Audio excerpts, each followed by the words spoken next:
Salut, c'est Trado, je suis content de vous retrouver pour la mise à jour et l'analyse technique de trois actions qui ont été fortement demandées.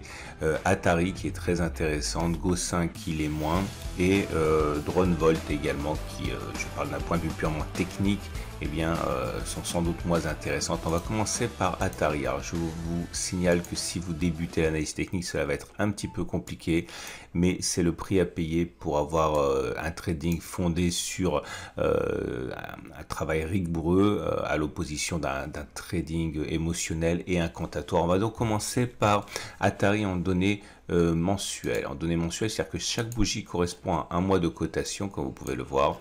Et sur cette échelle de temps, la prochaine résistance me semble être celle des 0,896 1,076.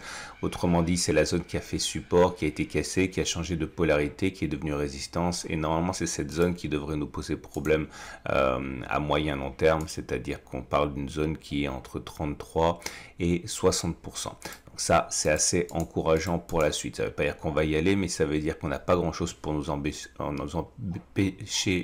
d'aller jusqu'à là sur cette unité de temps. On descend d'une unité de temps, on regarde des données hebdomadaires, c'est-à-dire qu'à partir de maintenant, chaque bougie correspond à une semaine de cotation, c'est la vue de moyen terme. Et là, ça se précise un petit peu, toujours par transparence, la résistance mensuelle qui est éloignée. On voit qu'on a une séquence très classique en fait, de cassure de résistance. C'était une résistance, elle a été cassée, c'est la résistance des 0,33, 0,37, elle a été cassée. Elle a donc changé de polarité, on est revenu prendre appui de manière très classique, vous voyez la résistance est devenue support, et on a rebondi et on a cassé cette nouvelle résistance comprise entre 0,46 et 0,49, ce qui l'a donc fait changer de polarité, on devient donc soutenu par cette zone de support des 0,46, 0,49. Vous avez compris que si on retourne sur cette zone, ce qu'il se passe de manière classique, c'est que le changement de polarité fait qu'on pourra éventuellement rebondir dessus. C'est pas toujours vrai, mais comme cela s'est passé précédemment, c'est ce qui se passe en général. On regarde maintenant les données journalières et vous avez une tendance qui est magnifique puisque vous avez ici la moyenne mobile à 7 jours qui monte, la moyenne mobile à 20 jours qui monte, la moyenne mobile à 50 jours qui monte et la moyenne mobile à 200 jours qui monte. Autant dire que la tendance de court terme, la tendance générale, la tendance de fond et la tendance de long terme sont toutes les trois haussières. Nous avons également ici un support journalier. Alors c'était une résistance qui a été cassée et qui est devenue support. Les autres sont comprises en fait dans la zone de support hebdomadaire, donc c'est pas très intéressant. Par contre, on a bien ici un support journalier à 0,42, 0,43. On a ouvert un petit gap ici dont on ne peut pas véritablement savoir la nature. Il se peut qu'il s'agisse d'un gap de continuation, comme il peut s'agir d'un gap un futur gap d'essoufflement. On ne peut pas le savoir pour l'instant, mais ce qu'on sait, c'est que si on le comble rapidement, ce serait une mauvaise nouvelle. Par contre, si on ne le comble pas rapidement, il s'agira sans doute d'un gap de continuation. Et s'il s'agit d'un gap de continuation, pourquoi pas ne pas envisager la méthode traditionnelle qui consiste à prendre toute la distance parcourue avant le gap, de le reporter par-delà le gap, et ça vous donne un objectif qui nous amènerait au pied de la résistance mensuelle.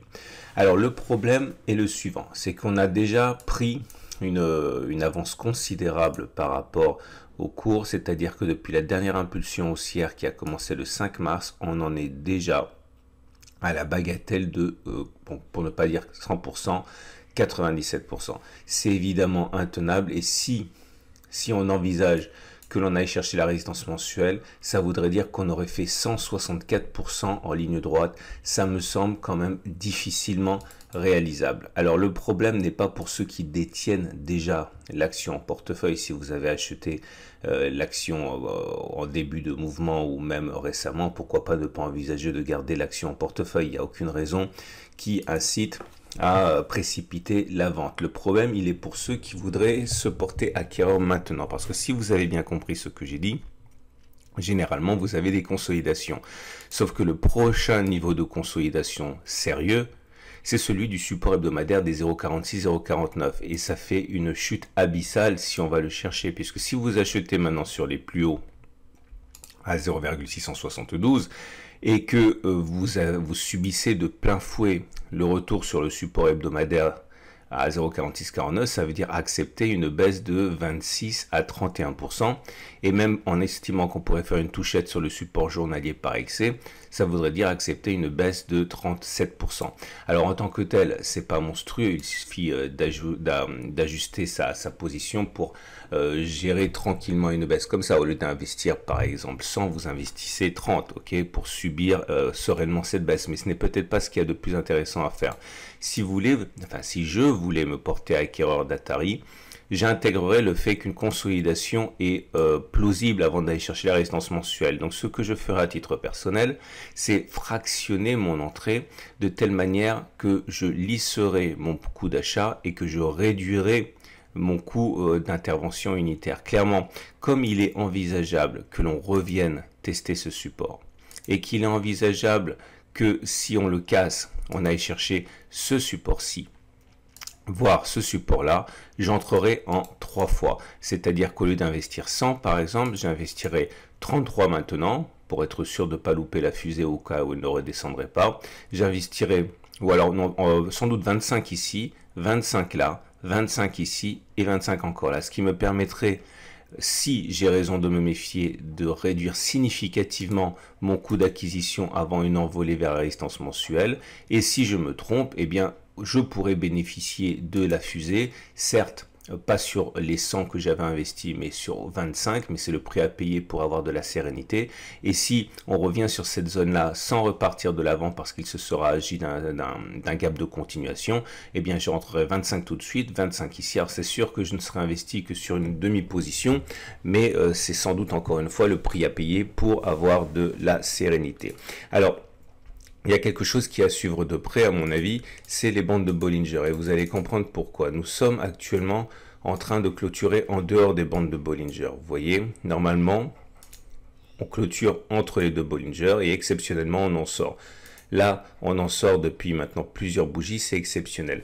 Mais ce qui est intéressant à suivre, c'est le moment où on va revenir et on va clôturer en fin de journée à l'intérieur des bandes de Bollinger. J'en parle parce que regardez ce qui s'est passé systématiquement lorsque l'on est rentré à l'intérieur des bandes de Bollinger après on est sorti. Regardez, on est sorti, on est re-rentré, on est allé chercher la M7. On est sorti, on a clôturé en dessous, on a réintégré, on est allé chercher la M7. On va continuer juste pour que vous voyez que ce ne sont pas des équilibrations. On est sorti, on a réintégré, on est allé chercher la M7. On est sorti, cette séquence était très proche de celle qu'on a vécue, qu'on vit actuellement. On est sorti, on a réintégré, on est allé chercher la M7, on est allé chercher la M20, on va très souvent chercher la M20 également. Alors, je vous montre un dernier pour la route. Toute la séquence, on est sorti, on a réintégré, on a allé chercher la M7, etc., etc. Ce que je suis en train de vous dire, c'est que le moment à surveiller de près si vous êtes intéressé par Atari, c'est le moment où on va réintégrer les bandes de Bollinger parce qu'il y a de fortes chances pour qu'on aille chercher la M7. C'est pas vrai à 100%. Regardez ici, on est sorti, on a réintégré, on n'est pas allé chercher la M7. Donc attention, je ne suis pas en train de vous donner une martingale, je suis en train de vous dire que c'est généralement ce qui se passe. En tout cas, le jour où on réintégrera ou on clôturera en dessous de la bande de Bollinger, attendez-vous à ce qu'on aille chercher la M7. Ça peut être également une position intéressante si vous voulez accumuler de manière fractionnelle. D'accord? Donc pour faire simple, si j'étais actionnaire, j'aurais deux solutions. Soit j'attendrai patiemment, je ne ferai rien et je garderai ça à vie. Soit sans doute je fractionnerai également mes sorties, c'est-à-dire que je prendrai une petite part de profit tout en montant en sachant qu'il risque d'y avoir des secousses importantes parce qu'on n'a pas consolidé encore. Si je n'étais pas actionnaire Atari et que je voulais me porter acquéreur, je l'ai dit, j'achèterai un petit peu maintenant, un petit peu sur la zone bleue, un petit peu sur la zone grise et voir sur la zone orange. Comme ça, chaque baisse en fait me donnerait le sourire en permettant d'accumuler progressivement, rationnellement, si j'avais en tête bien sûr que l'on allait chercher les 0,896, 0,76, mais c'est un petit peu le travail de l'analyste fondamental, pas vraiment de l'analyse technique. Et n'oubliez pas, le stop loss est très important parce que à moins d'avoir une foi inébranlable dans une action, il faut avoir un plan de sortie comme un commando, un plan d'exfiltration, un plan B. Ok, sinon c'est du trading incantatoire et émotionnel et pas du trading rationnel. Je pense que une façon de mettre le stop loss, c'est si on clôture en dessous de cette zone grise. J'ai bien dit clôturer en dessous de cette zone grise ou en dessous de cette zone orange, selon la perte que vous acceptez de subir. Alors, c'est un peu compliqué, mais il faut de toute manière mettre un stop loss parce que vous pouvez très bien vous retrouver avec une baisse conséquente. Déjà là, si on va chercher la zone orange, ça fait une baisse de 34-35%. Je pense que si on clôture en dessous de la zone orange, ça fait une baisse de 40%. Mais attention, ce n'est pas une baisse de 40% sur le capital que vous aurez investi sur Atari, puisque vous ne perdriez que 40% que sur le quart de la position que vous achetez là. Vous perdriez moins si vous fractionnez, c'est ça l'intérêt. Mais voilà, mettre un stop loss, c'est obligatoire si vous ne voulez pas avoir des baisses qui sont conséquentes, parce que n'oubliez pas que Atari, comme d'autres valeurs, ont connu des mouvements très significatifs de baisse aussi. Hein. Regardez, depuis les plus hauts de 2018, par exemple, l'action a pu perdre jusqu'à 91%. Vous ne voulez pas ça, donc protégez-vous avec un stop loss, à moins, encore une fois, d'être sûr, très sûr de vous. Plus récemment, la grosse baisse qu'il y a eu ici, depuis le mois d'octobre 2020, a amené l'action à perdre 33%. Voilà, c'est des choses qui peuvent arriver, il faut être d'accord à l'avance. Voilà, on va passer maintenant à quelque chose d'un peu moins intéressant graphiquement, qui est Gosin. Alors, si vous m'abandonnez ici, sachez que vous pouvez vous abonner à ma chaîne YouTube, vous pouvez vous abonner à mon compte Boursorama, à Twitter, à Facebook, et également vous pouvez suivre les interviews, les podcasts que j'ai fait des grands traders et des grands analystes techniques. C'est enrichi régulièrement. Vous pourrez gagner des années et des années de travail en suivant leurs interviews. Je vous mets le lien juste en dessous de cette vidéo. Alors, Gosin est dans une situation qui est, on va dire, d'attentisme. Hein. On a tout d'abord les données hebdomadaires ici. Vous allez voir s'il n'y a pas grand chose à dire. En données hebdomadaires, on a une situation où on est pris en sandwich, c'est très souvent le cas, entre une résistance et un support hebdomadaire. Là par contre, on n'a pas besoin des bandes de Bollinger, je vais les enlever. Le support hebdomadaire, il est à 8, 10, 8, 20. La résistance hebdomadaire à 13, 13, 3. C'est très ample. Hein. On peut évoluer longtemps comme ça. Il y a un signe qui est encourageant. C'est ce qu'on appelle le non-croisement haussier M7, M20. Ça, c'est très bien. Ce qui m'amène à penser qu'à terme, c'est-à-dire pas demain ni après-demain, mais dans quelques mois, on devrait solliciter les 13, 13,6. Ok, ça veut dire une progression envisageable de 20%, mais encore une fois ça va prendre du temps parce que chaque bougie correspond à une semaine de cotation. Mais quand on regarde les données journalières, ça va être quand même assez lent, puisque la tendance n'est pas haussière pour l'instant pour toutes les unités de temps. La moyenne mobile à 200 est ascendante, la moyenne mobile à 20 jours est ascendante, la moyenne mobile à 7 jours est ascendante. Donc c'est-à-dire que la tendance de court terme est haussière, la tendance générale est haussière, la tendance de long terme est haussière. Par contre la tendance de fond est neutre parce qu'on est au-dessus de la M50, mais celle-ci est descendante. Je pense qu'il y a moyen de voir une cassure, pas tout de suite, pas sur cette attaque actuelle, parce que les moyennes mobiles ne sont pas encore ascendantes. Mais à terme, si on casse la résistance intermédiaire, je pense que l'on pourrait trouver la force de faire la distance qui nous manque pour aller chercher la résistance hebdomadaire à 14%. Ok, c'était 20% de plus haut que maintenant. Mais j'envisage également un échec tout de suite. Alors, ce que je ferais si je voulais acheter du Gosin pour limiter les risques, hein, parce qu'il y a toujours la possibilité que l'on monte et qu'on redescende. D'ailleurs, vous voyez, la dernière fois qu'on est venu toucher cette zone, on est redescendu. Je fractionnerai également. Si je voulais être sûr de ne pas louper le train, au lieu d'investir 100 maintenant, j'investirais par exemple 33 maintenant. J'investirai 33 si on casse la résistance. Et alternativement, j'investirai 33 si on devait revenir sur le support hebdomadaire. Donc, soit j'achète maintenant 33, j'achète 33 ici et j'achète 33 en cas de cassure et j'aurai ma ligne constituée. Soit j'achète 33 maintenant et j'achète 33 donc ici en cassure, donc je serai uniquement à 66% investi. Mais encore une fois, c'est le prix de la sécurité.